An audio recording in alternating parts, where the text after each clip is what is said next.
Hello दोस्तों, आज का अपना नया टॉपिक है साइक्रोमेट्रिक चार्ट। साइक्रोमेट्रिक चार्ट होता क्या है? साइक्रोमेट्रिक चार्ट विज्ञान की वह शाखा होती है जिसके द्वारा वायु के गुण धर्मों एवं वायु के बारे में अपन उसको अध्ययन करते हैं। साइक्रोमेट्रिक चार्ट के द्वारा अलग अलग वस्तु चीजों के बारे में अपने को वायु के बारे में पता लगता है, जैसे कि शुष्क वायु क्या होती है, डीबीटी क्या होता है, ड्राई बल्ब टेम्परेचर, डब्ल्यूबीटी और ओस बिंदु, आरएच, रिलेटिव ह्यूमिडिटी, ये सारी चीजें क्या होती है। साइक्रोमेट्रिक चार्ट विज्ञान की वह शाखा होती है जिसके अंदर अपन क्या करते हैं, वायु के बारे में अध्ययन करते हैं, यानी कि वायु में नमी का अध्ययन करते हैं कि वायु में कौन कौन सी नमियां और किस मौसम में क्या होता है। अब बात करते हैं साइक्रोमेट्रिक चार्ट के अंदर किन किन चीजों के बारे में अपन को अध्ययन करना है। इसमें सबसे पहले है शुष्क वायु। सबसे पहले है शुष्क वायु। कि शुष्क वायु होती क्या है? शुष्क का मतलब होता है सूखा, यानी कि ड्राई।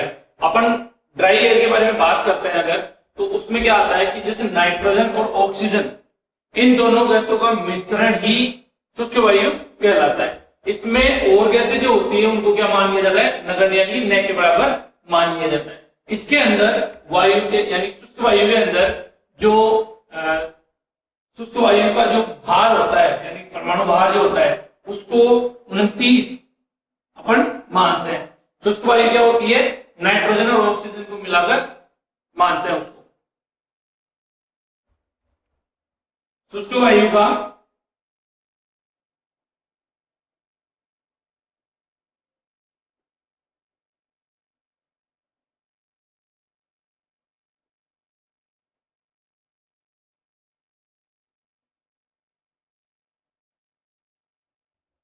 शुष्क वायु का परमाणु भार कितना होता है?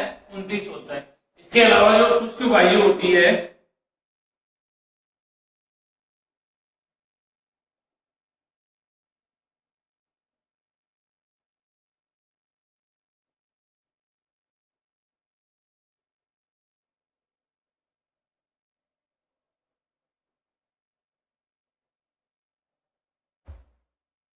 सेकंड पॉइंट है वो है शुष्क वायु में नमी की मात्रा नहीं होती, यानी कि शुष्क का मतलब क्या होता है? ड्राई। ड्राई यानी का मतलब होता है सूखा, यानी कि सूखी जो वायु होती है उसमें नमी की मात्रा बिल्कुल भी नहीं होती है। अपना सेकंड टॉपिक है आर्द्र या नमी युक्त वायु। आर्द्र वायु क्या होती है या नमी युक्त वायु? जिसमें जो शुष्क वायु होती है अगर उसमें नमी की मात्रा मिला दी जाए तो वो क्या कहलाती है? नमी युक्त वायु। देखो, अगर शुष्क वायु में अगर हवा नमी की मात्रा अगर मिला दी जाए तो वो नम वायु कहलाती है, यानी कि शुष्क वायु के अंदर नमी की मात्रा आ जाने के कारण या जलवाष्प की मात्रा आ जाने के कारण वो क्या कहलाती है? नमयुक्त वायु, यानी कि आर्द्रता। आर्द्रता क्या होती है? ह्यूमिडिटी जिसे अपन बोलते हैं, आर्द्रता वही होती है कि किसी भी हवा के अंदर पानी की मात्रा या नमी की मात्रा आ जाना क्या कहलाता है? आर्द्रता कहलाती है। और उसे ही अपन दूसरे लैंग्वेज में क्या बोलते हैं? नमी युक्त वायु या नमी की वायु। अब इसमें क्या होता है? देखो, एक सीधी सी बात होती है कि अपन जैसे कि सर्दियों के दिनों में क्या होता है, अगर वायु के अंदर अगर नमी मिला दी जाए, वायु के अंदर अगर नमी मिला दी जाए तो वो वायु क्या होती है? ठंडी होती है। क्या होती है? ठंडी होती है। अगर उसमें से अगर नमी को हटा ली जाए तो वायु क्या होगी? गर्म होगी। तो सर्दियों में अपने को सर्दी लगने का कारण यही होता है, सर्दियों के अंदर जो वायु में जो नमी होती है वो क्या होती है? 50% से अधिक होती है। क्या होती है? 50% से अधिक होती है। इसीलिए अपने को सर्दियों में क्या होता है? सर्दी का अनुभव होता है। अब गर्मियों में क्या होता है? ये जो 50% होता है ये 50 से भी कम हो जाता है, 35% पे आ जाए तो ये वायु क्या अपने को क्या महसूस होती है? गर्म महसूस होती है। जैसे एक सामान्य व्यक्ति के कंफर्टेबल के लिए नमी में कितने परसेंट क्या होनी चाहिए? नमी की मात्रा होनी चाहिए। तो अपन क्या करते हैं, देखिए कि सामान्य व्यक्ति जो होता है अगर उसको कंफर्ट के लिए अगर वायु में नमी की मात्रा चाहिए तो उसमें क्या होता है कि 50 से परसेंटेज से 60% के बीच में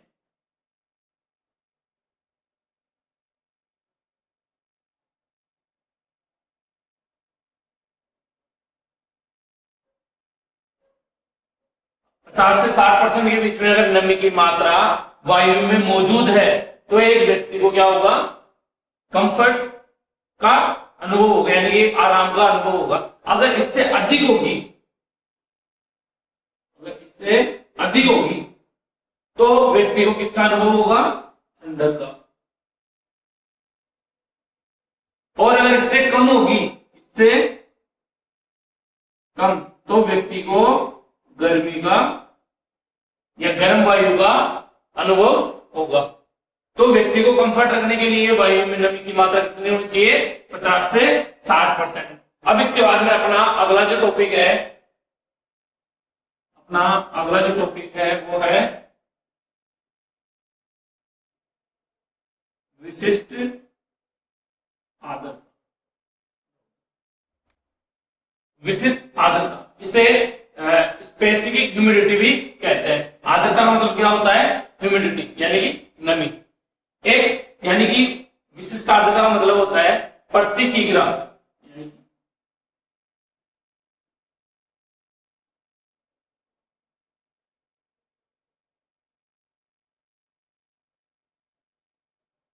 प्रति किग्रा आयतन में, प्रति किग्रा आयतन में या प्रति किग्रा जलवाष्प में। अगर आयतन में नहीं तो प्रति किग्रा जलवाष्प में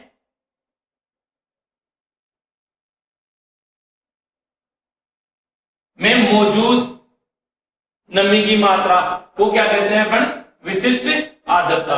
इसका जो मात्रक होता है, इसको जिस चीज से दर्शाया जाता है वो W होता है। क्या होता है, W होता है। इसे आर्द्र नम भी कहा जाता है।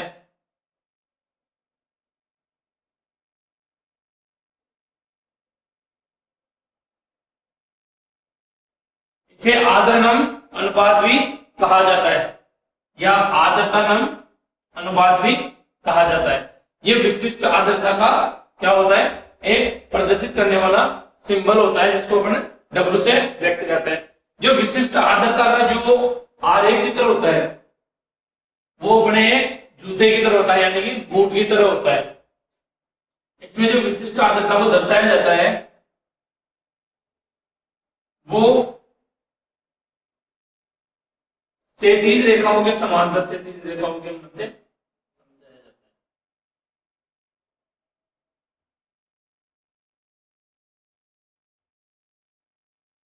है। यानी इसके अंदर क्या होता है, एक उल्टे बूट की तरह क्या होता है, ये डायग्राम होता है जिसको साइक्रोमेट्रिक कहते हैं। साइक्रोमेट्रिक के अंदर विभिन्न जो वायु की मौजूदगी होती है, जैसे नमी हो गई, आर्द्रता हो गई, उनको अलग अलग रेखाओं के द्वारा प्रदर्शित किया जाता है एक चार्ट के अंदर, इसलिए उसको साइक्रोमेट्रिक चार्ट कहते हैं। अपना अगला टॉपिक है संतृप्त वायु, जिसे क्या बोलते हैं, सैचुरेटेड वायु। देखो सैचुरेटेड वायु क्या होती है कि वायु में उपस्थित जलवाष्प को अपन क्या कहते हैं, नमी। कि वायु में उपस्थित जलवाष्प को अपन क्या कहते हैं, नमी। अगर किसी भी पदार्थ के अंदर, मैं जैसे कि ये कोई गिलास है,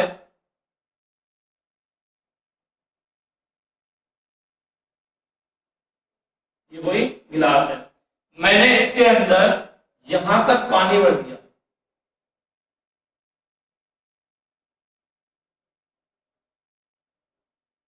यहां तक पानी भर दिया, तो इसका ये वाला एरिया अभी तक खाली है पूरा, यहां इसमें पानी भर दिया। तो ऐसे जो संतृप्त वायु जो होती है, सैचुरेटेड वायु, इसमें क्या होता है कि वह संतृप्त वायु या वह वायु जिसके अंदर नमी की मात्रा और जैसे कि ये गिलास हो गया, इसमें तो अभी तक यहीं तक है। जैसे कि अगर मैं इसको यहाँ पे इस पानी को अगर यहाँ इसका नाम ले दूं कि संतृप्त वायु, यानी कि इसको पानी नहीं मानकर अपन इसको क्या मान रहे हैं, वायु मान लेते हैं। अब इस वायु के अंदर क्या क्या मौजूद है, संतृप्त वायु मतलब पानी, नमी की मात्रा। अगर इसके अंदर मेरे को नमी, अगर मैं पानी डालूं एक तरीके से या नमी डालूं, तो अभी तक तो आधा गिलास ही भरा था, उसके बाद में इसमें आधे गिलास की जगह खाली है, यानी कि वह वायु जिसके अंदर नमी की मात्रा और न समा सके। कि जैसे अगर मैं इसको यहां तक पूरा ही भर दूं, तो मैं पूरा भर दिया, तो ये एक संतृप्त वायु का उदाहरण हो गया कि जब ये आधा गिलास था तो इसके अंदर अपने क्या कर सकते थे, वायु की मात्रा और डाल सकते थे, पानी और डाल सकते थे, क्योंकि आधा गिलास अपने पास खाली था। वैसे ही क्या होता है कि अब मैंने इसको पूरा भर दिया, तो इसकी जितनी क्षमता थी उसके अंदर तो पूरा पानी आ गया, अब इसकी क्षमता ही नहीं है उसको लेने की, तो ये उसको ग्रहण नहीं करेगा। वैसे ही संतृप्त वायु में होता है कि वायु की उतनी ही कैपेसिटी होती है कि वो अपने अंदर नमी समा ले, अब उसकी वो कैपेसिटी उसके बाद की होती है कि वह अपने अंदर वायु नमी को और न समा सके।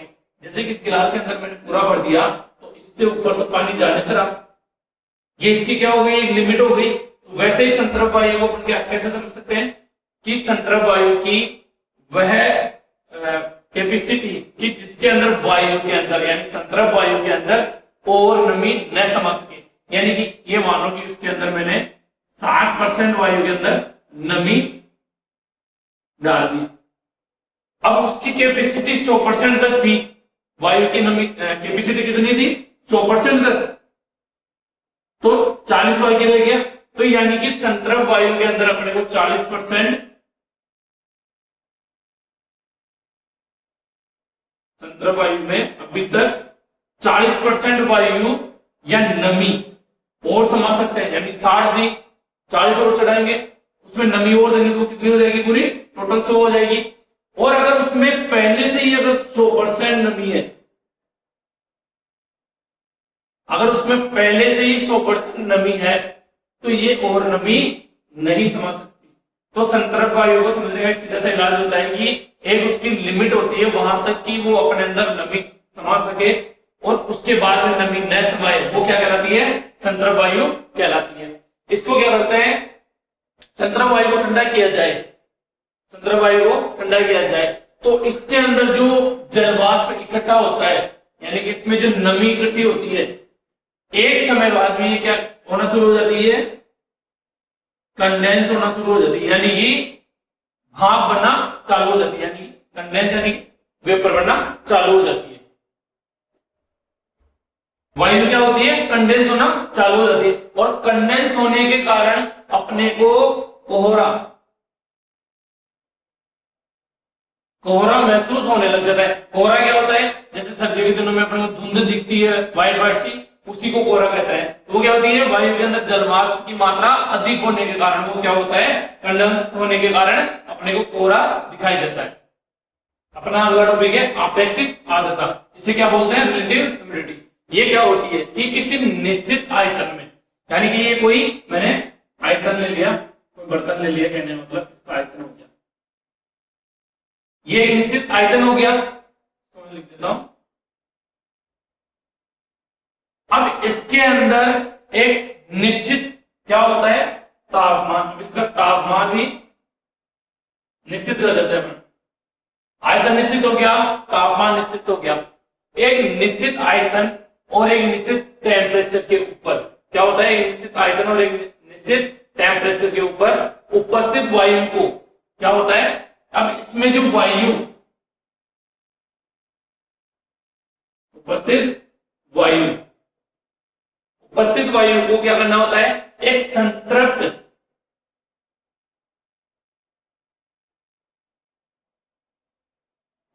क्या होती है, संतृप्त करने के लिए, अभी अपन ने पढ़ा था, क्या पढ़ा था, संतृप्त वायु क्या होती है कि जिसमें और नमी न समा सके, वही क्या कहलाती है, संतृप्त वायु। तो इसमें क्या होता है, संतृप्त वायु के लिए आवश्यक जलवाष्प की मात्रा, अब संतृप्त करने के लिए इसके अंदर क्या होनी चाहिए, जलवाष्प की मात्रा। अब इसमें जो जलवाष्प की मात्रा का जो अनुपात होता है,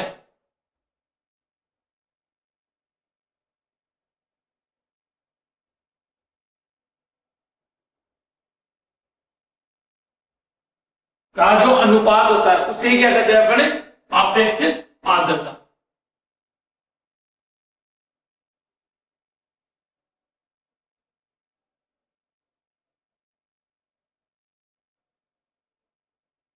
क्या कहते हैं, आर्द्रता। यानी कि इसकी डेफिनेशन अगर अपन देखें तो क्या होती है कि एक वायु का निश्चित आयतन, यानी कि एक वायु है, इसमें उसका एक निश्चित आयतन हो गया। अब जैसे इसका टेम्परेचर मान लो, इसमें अभी निश्चित टेम्परेचर भी होना चाहिए, तो ये मान लो कि 10 डिग्री सेंटीग्रेड हो गया, आयतन निश्चित हो गया और टेम्परेचर निश्चित हो गया। अब इसके अलावा क्या होता है कि इन दोनों के निश्चित होने के बाद में आवश्यक जलवाष्प को संतृप्त करने के लिए, यानी कि जो इसमें जलवाष्प की जो संतृप्त करने की जो क्षमता होती है, उसका अनुपात ही आपेक्षिक आर्द्रता कहलाता है। यानी कि जो जलवाष्प की मात्रा का अनुपात, यानी कि संतृप्त वायु की मात्रा का अनुपात, वो क्या कहलाता है, आपेक्षिक आर्द्रता। अब इसको किससे दर्शाते हैं, ये इसका क्या होता है, मात्रक। इससे क्या होता है, मात्रक होता है। इसको आपेक्षिक आर्द्रता को किससे दर्शाते हैं। अब बात करते हैं आपेक्षिक आर्द्रता का सूत्र।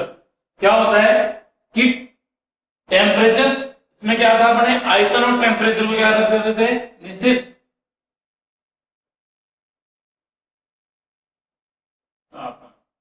ये दोनों क्या थे, निश्चित थे। तो इसमें टेम्परेचर फिक्स हो गया दोनों में। अब बात करते हैं कि 3 डिग्री सेंटीग्रेड पर वायु के आयतन में वाष्प की मात्रा, कि अपन ने क्या लिया था, एक आयतन ले लिया था और उसके अंदर क्या थी, वाष्प की मात्रा, यानी कि उसका आयतन हो गया, आयतन हो गया। अब टेम्परेचर पहले ले लिया, यानी इसी जो जलवाष्प इसमें मौजूद है, वाष्प की मात्रा जो मौजूद है, उसका तापमान। अब बात करते हैं कि वाष्प में पर वायु के आयतन में वाष्प की मात्रा, यानी टेम्परेचर हो गया और उसी आयतन में जलवाष्प की मात्रा बटा टेम्परेचर सेम है, पर वायु के उसी आयतन को संतृप्त करने के लिए आवश्यक जलवाष्प की मात्रा, यानी कि जो इसमें संतृप्त वायु थी, यानी कि वाष्प की मात्रा जो थी, उसको संतृप्त करने के लिए जलवाष्प की मात्रा गुणा 100। ये क्या होता है, इसका फॉर्मूला होता है, आपेक्षिक आर्द्रता का ये फॉर्मूला होता है। अब इसके बाद में अगला जो अपना टॉपिक है वो है परम निरपेक्ष आर्द्रता।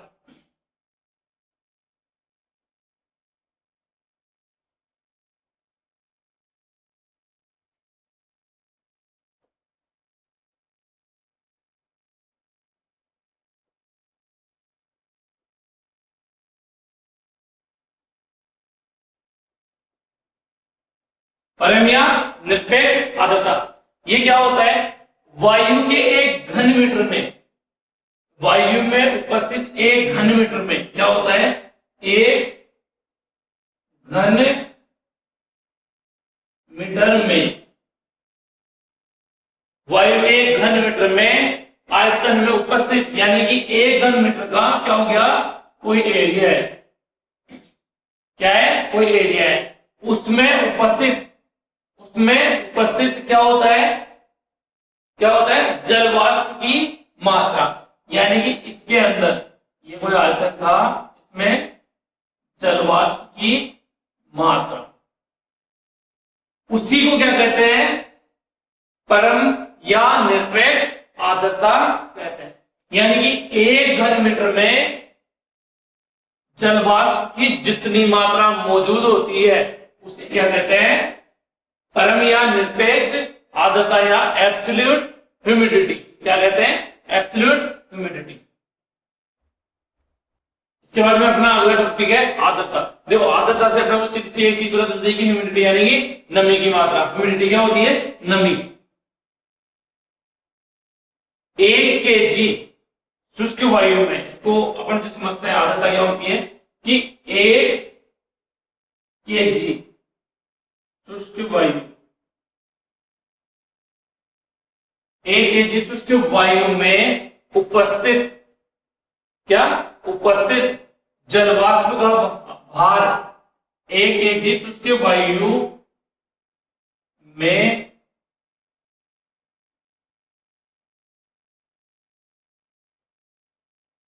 उपस्थित जलवाष्प का भार भार जो होता है उसको अपन क्या लिख सकते हैं, 73 लिख सकते हैं। तो उपस्थित जलवाष्प का भार, उपस्थित जलवाष्प का भार क्या कहलाता है, आर्द्रता कहलाता है।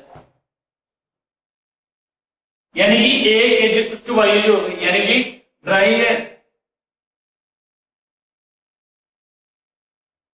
सूखी हवा जिसे अपन बोलते हैं, सूखी हवा जो होती है, यानी 1 kg सूखी हवा में या शुष्क हवा में उपस्थित जलवाष्प का भार, यानी उसमें जो नमी की मात्रा होती है उसका भार क्या कहलाता है, आर्द्रता या ह्यूमिडिटी या नमी कहलाता है। तो आर्द्रता अपने ये होती है। इसके बाद में अपना अगला टॉपिक है शुष्क बल्ब टेम्परेचर, जिसको अपन क्या बोलते हैं, डीबीटी भी बोलते हैं। क्या बोलते हैं, डीबीटी भी बोलते हैं।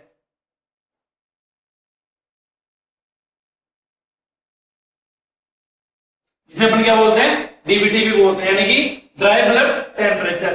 अब ड्राई बल्ब टेम्परेचर क्या होता है, सूखी हवा, सूखी हवा जो होती है उसको साइक्रोमेट्रिक चार्ट के अंदर क्या करते हैं, किससे दर्शाते हैं,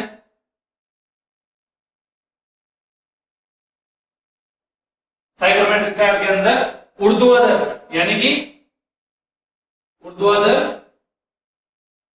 रेखाओं से इसको क्या करते हैं, प्रदर्शित करते हैं।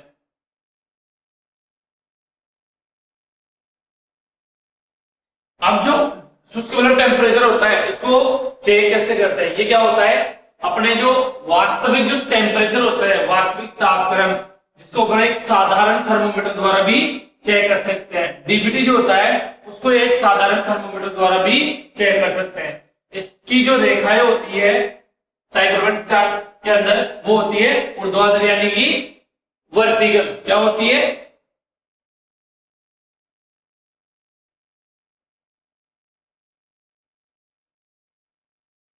क्या होती है, वर्टिकल लाइन, यानी कि इसको ऊर्ध्वाधर रेखाओं के द्वारा डीबीटी को प्रदर्शित किया जाता है। जैसे कि ये यहाँ पे डीबीटी, तो डीबीटी से इसको प्रदर्शित किया जाता है और ये एक साधारण थर्मोमीटर के द्वारा इसको मापा जाता है। तो डीबीटी की जो लाइन होती है वो कैसी होती है, साइक्रोमेट्रिक चार्ट में ऊर्ध्वाधर। अब इसके बाद में अगला अपना जो टॉपिक है वो है गीला बल्ब टेम्परेचर, जिसको हम क्या बोलते हैं, क्या बोलते हैं, डब्ल्यूबीटी। डब्ल्यूबीटी डब्ल्यूबीटी का मतलब होता है वेट बल्ब टेम्परेचर। क्या होता है, इसको अपन यहां पर लिख देते हैं, क्या होता है, वेट बल्ब टेम्परेचर, यानी इसके शुरू में लिख दे रही गीला, गीला यानी कि जो इसमें नमी की मात्रा मौजूद हो। अब इसकी साइक्रोमेट्रिक चार्ट में जो रेखाएं होती है वो कैसे मौजूद होती है, यानी कि ये जो रेखाएं हो गई, मान लें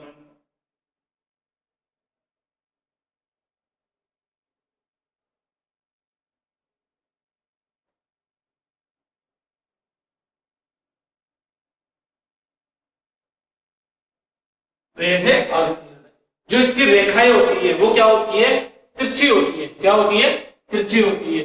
यानी कि ये जो डब्ल्यूबीटी की जो रेखाएं होती है वो 30 डिग्री के कोण पर,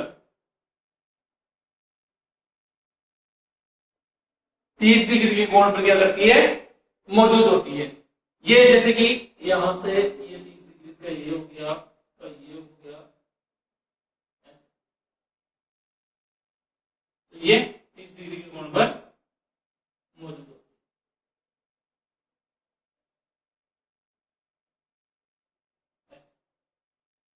तो ये जो रेखाएं हुई वो कौन सी हुई,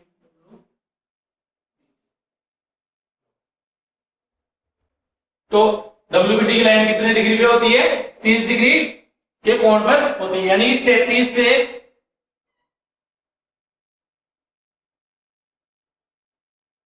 30 डिग्री के कोण पर क्या होती है, डब्ल्यूबीटी की रेखा, यानी कि 37 से 30 डिग्री के कोण पर, इसका 37 हो गया, इसके 30 डिग्री के कोण पर क्या होती है, WBT की रेखाएं होती है। अब WBT की परिभाषा अगर अपन बोले तो ये क्या होता है, साधारण थर्मोमीटर का ही टेम्परेचर होता है, लेकिन इसको चेक करने के लिए क्या किया जाता है कि साधारण थर्मोमीटर की जो थर्मल बल्ब जो होता है, आगे का नोब जो होती है थर्मोमीटर की, उसके ऊपर एक गीला कपड़ा लपेटकर उसको वायु में घुमाया जाता है, जो उसके द्वारा, यानी कि कपड़ा गीला था तो बल्ब क्या होगा कि कौन सी वायु दिखाएगा, यानी कि ड्राई ड्राई दिखाएगा या वेट दिखाएगा, कौन सी दिखाएगा, वेट दिखाएगा, यानी कि गीला टेम्परेचर वो दिखाएगा। क्यों, क्योंकि उसकी नोक के ऊपर अपन ने क्या किया था, एक गीला कपड़ा लपेटा था और उसको हवा में अपन ने घुमाया था, तो उससे क्या होता है कि वो जो सेंस करेगा वो कौन सा टेम्परेचर करेगा, यानी कि गीला, यानी कि WBT का जो टेम्परेचर दिखाएगा वो थर्मोमीटर क्या होगा, उसको घुमाने से गीला वाला टेम्परेचर दिखाएगा। अब जो उसको वायु में घुमाने से टेम्परेचर होता है वो किसका होता है, WBT का होता है। अपना अगला जो पॉइंट है वो है औसांक बिंदु, जिसे ड्यू पॉइंट भी बोलते हैं। औसांक बिंदु क्या होता है कि हवा के अंदर वह तापक्रम जिसके ऊपर वायु में मौजूद या वायु में उपस्थित जलवाष्प किसमें बदल जाए, द्रव में, यानी कि वह टेम्परेचर जिसके ऊपर वायु में उपस्थित जलवाष्प यानी कि नमी की मात्रा द्रव में बदलना शुरू हो जाए, वो क्या कहलाती है, औस बिंदु या ड्यू पॉइंट टेम्परेचर। इसकी साइक्रोमेट्रिक चार्ट के ऊपर जो रेखाएं होती है वो हमेशा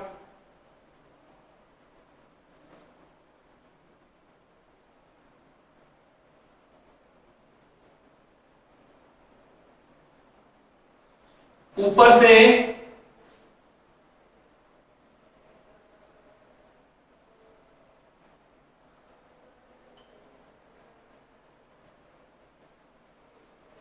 से नीचे की ओर यूं होती है, ऐसे।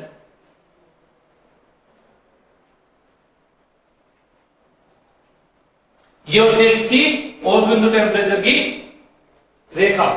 इसके बाद में अपना अगला जो टॉपिक है वो है एंथैल्पी।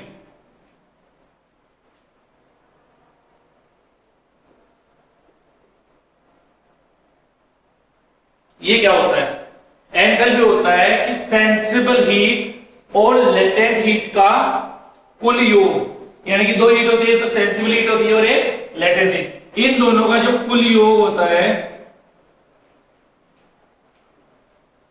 उसे ये अपने क्या कहते हैं, एंथैल्पी कहते हैं। ये इस साइक्रोमेट्रिक चार्ट के ऊपर होती है, लेकिन ये किसके समांतर होती है, WBT के समान होती है, लेकिन इसमें हमेशा तीन रेखाएं चलती है, समान तीन रेखाएं।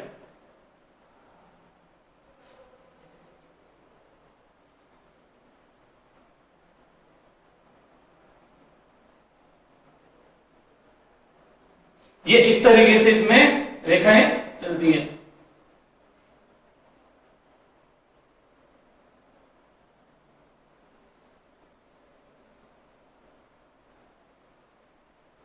इस तरीके से ये रेखाएं किसकी होती है, एंथैल्पी की।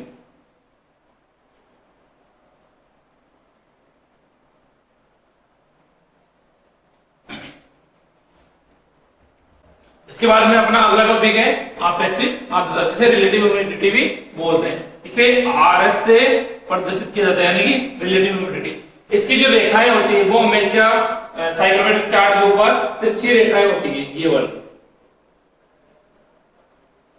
ये वाली रेखाएं हमेशा इसकी होती है RH की, यानी कि रिलेटिव ह्यूमिडिटी।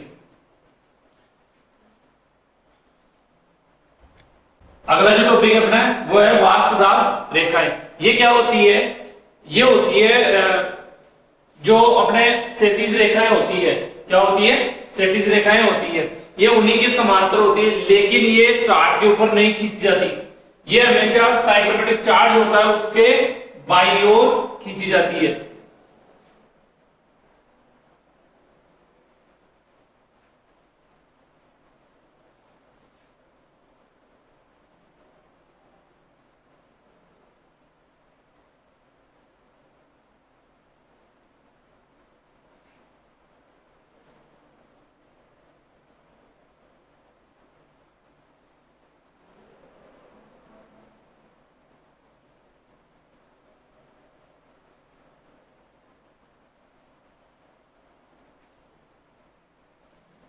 जो वाष्पदाब रेखाएं होती है वो हमेशा साइक्रोमेट्रिक चार्ट के बाईं ओर खींची जाती है। ये एक पैमाना होता है जिसे एमएम में प्रदर्शित किया जाता है। क्या होता है? एक पैमाना होता है जिसे एमएम में प्रदर्शित किया जाता है। इसके बाद में अपना अगला टॉपिक जो है वो है मानव सुविधा की आवश्यकताएं, यानी कि मानव को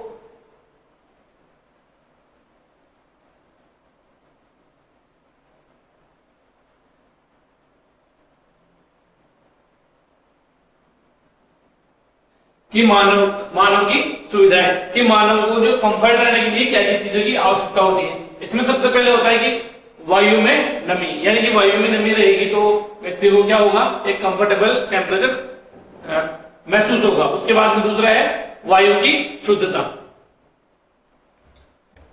अपना अगला टॉपिक था मानव की सुविधाएं, यानी कि एक मानव को कंफर्ट रहने के लिए क्या क्या चीजें होनी चाहिए हवा के अंदर। सबसे पहला है वायु में नमी, कि वायु में नमी मौजूद होगी, यानी उसका परसेंटेज जो होता है एक कंफर्ट व्यक्ति के लिए कितनी परसेंटेज वायु में नमी होनी चाहिए, 50 से 60%। क्या होनी चाहिए? नमी। एक कंफर्टेबल टेम्परेचर के लिए वायु में नमी की उपस्थिति कितनी होनी चाहिए, 50 से 60%। उसके बाद में आता है वायु की शुद्धता, कि वायु तो मौजूद है लेकिन वायु की शुद्धता भी तो व्यक्ति के शरीर के लिए होनी चाहिए। अगर वायु अशुद्ध होगी तो वो शरीर को नुकसान पहुंचाएगी। तो इसके साथ साथ में ही साइक्रोमेट्रिक चार्ट में किस चीज का ध्यान दिया जाता है कि वायु की शुद्धता, कि वायु को शुद्ध कैसे किया जाए और कैसे उसका पता लगाया जाए। उसके बाद में वायु का तापमान, कि वायु भी शुद्ध है, नमी भी है, लेकिन जब तक टेम्परेचर मेंटेन नहीं करेंगे तब तक व्यक्ति को एक कंफर्टेबल टेम्परेचर नहीं मिलेगा। तो उसके लिए टेम्परेचर को मेंटेन करना भी जरूरी है। उसके बाद में वायु का प्रवाह, कि वायु में टेम्परेचर भी मेंटेन हो गया लेकिन वायु की गति और वायु का प्रवाह भी इसके अंदर बहुत महत्वपूर्ण स्थान लेता है। उसके बाद में वायु का स्तरीकरण, ये वायु के अंदर हमेशा लो होना चाहिए, वायु का स्तरीकरण हमेशा लो होना चाहिए।